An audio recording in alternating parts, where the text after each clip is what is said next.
dan T sendiri nih, dan tadi dibilangnya adalah 20 tahun nih Bang, dan keluarga dari korban tidak menyetujui itu dan langsung naik banding sendiri. Nah, Abang melihatnya seperti apa sih Bang dari hukuman mati terus habis itu tadi 20 tahun sendiri dan mereka naik banding sendiri, seperti apa nih Bang?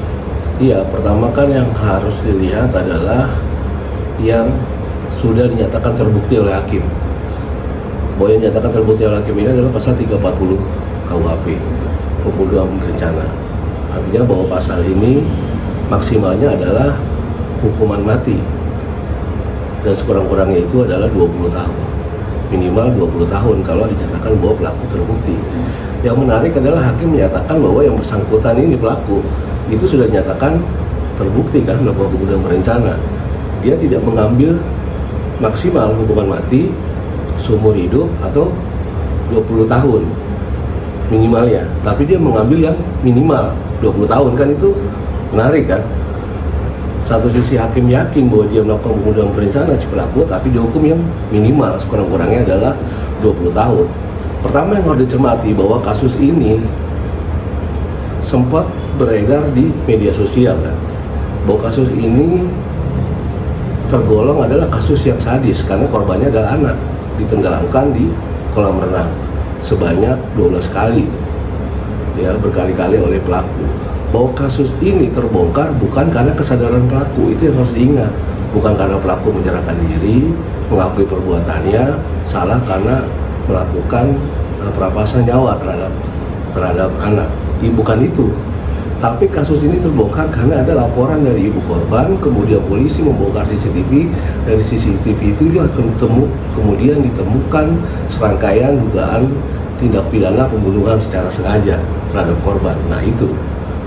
Jadi kita harus menempatkan bahwa si pelaku ini sebetulnya tidak akan pernah mengakui perbuatannya.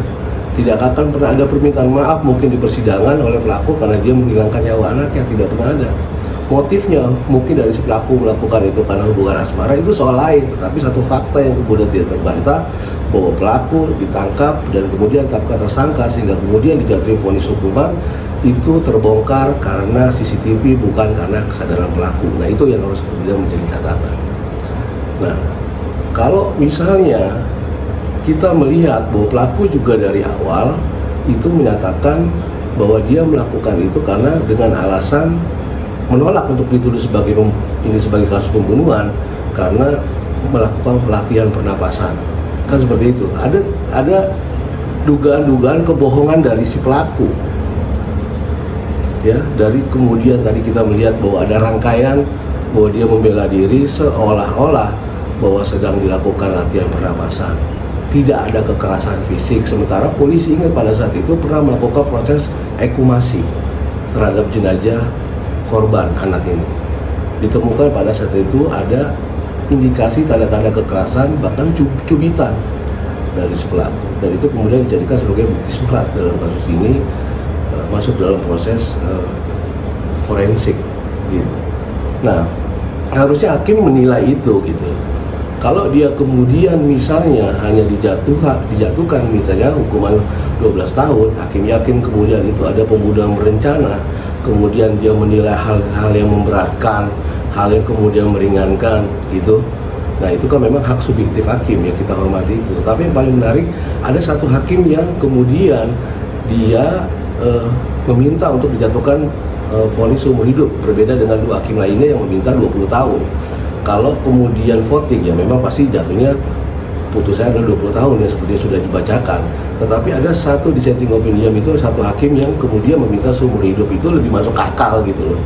Karena harus dilihat bahwa si pelaku ini tidak pernah menyadari bahwa perbuatannya itu salah. Ini terbongkar karena hasil proses penyelidikan dan penyidikan polisi, sehingga ada dugaan tindak pidana yang terjadi dalam kasus itu. Jadi itu yang kita melihat. Yang paling pas dalam kasus ini untuk dijatuhi itu tidak-tidaknya ya menurut saya bukan vonis 20 tahun, sekurang-kurangnya adalah seumur hidup atau seperti itu jaksa tetap dalam hukuman mati. Karena kalau kemudian divonis 20 tahun ya, maka itu tidak ada efek jerahnya. Dia masih bisa mendapat hak sebagai terpidana, hak untuk mendapatkan remisi, kemudian asimilasi, dan tidak perlu menjalankan hukuman secara full. Setengahnya pun dia sudah bisa keluar, sementara kita melihat bahwa fakta hukum yang ditemukan ada kebohongan pelaku. Kemudian pembunuhan ini sadis karena dilakukan terhadap anak, ditenggelamkan berkali-kali di dalam kolam renang. Nah, itu.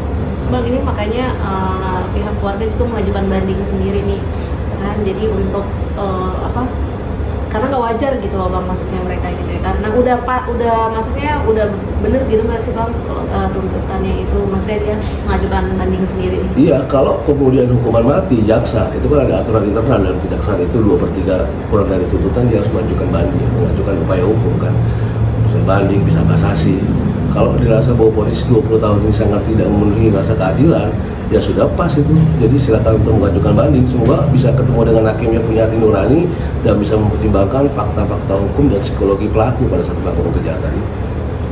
Bang, tapi kalau misalnya banding sendiri itu bisa di bawahnya dari hukuman yang jaksa kasih nggak sih bang? Atau bisa hukuman mati nih bang? Ya kalau kita lihat kan tuduhan pasal terhadap pelaku ini kan berlapis. Nggak hanya pasal 340 kan. Ada pasal 338 pembunuhan biasa, ada undang-undang perlindungan anak juga. Kalau kemudian analisanya, saya kira kalau mau direndahkan keluar dari itu, dia bukan pembunuhan berencana, pembunuhan biasa, tetapi itu sangat konyol, gitu.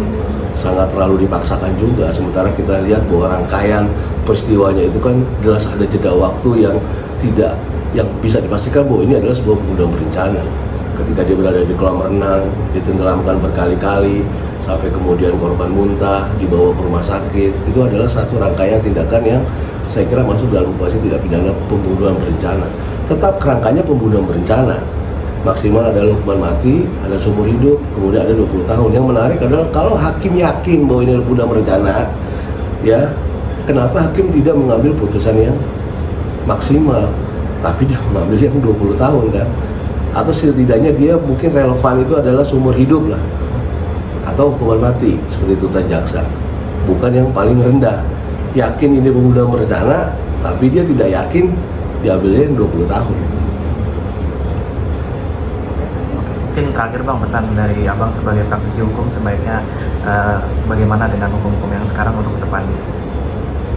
Ya, memang situasi hari ini hukum kita memang sedang dilema kan, bahwa mafia peradilan masih tetap menyelimuti, masih tetap menjadi persoalan. Kayak beberapa waktu lalu ada ex pejabat di Mahkamah Agung, bagaimana kedapatan ada uang misalnya 1 triliun ya nggak disimpan di kediamannya, apakah itu ada kaitan dengan perkara yang ditangani oleh Mahkamah Agung, yaitu nanti hasil proses pendalaman atau penelusuran dari kasus itu gitu. Tetapi ya semoga kita berharap situasi di bawah pemerintahan baru ini, proses hukum kita akan bisa berjalan baik dan hakim-hakim yang ada itu lebih mengedepankan hati nurani dalam kasus ini, termasuk dalam misalnya kasus pembunuhan Dante ini.